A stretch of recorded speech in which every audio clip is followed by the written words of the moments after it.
Hello guys, in this video I will show you how to transfer crypto from Binance to Gate Exchange. First, let's open the Gate app. Here, tap on Deposit. Now choose On-Chain Deposit. Here, choose which crypto you want to transfer from Binance. I will go with Ethereum. Here you need to choose the network. I will go with Arbitrum. And now copy your deposit address. Now let's go to the Binance app. Go to Assets section in the bottom right corner. Here go to Spot section. Choose which token you want to transfer.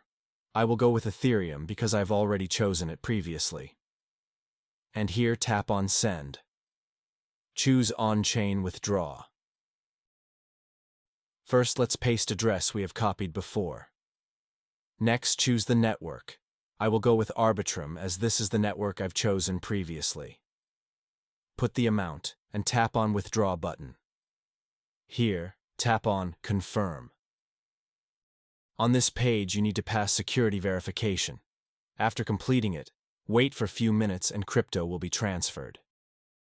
By the way, if you want to trade on Hyperliquid with discount on fees, check link in the description. So, that's the end of this video. Now, if you have found the content helpful, don't forget to give a like and subscribe to our channel for more content like this.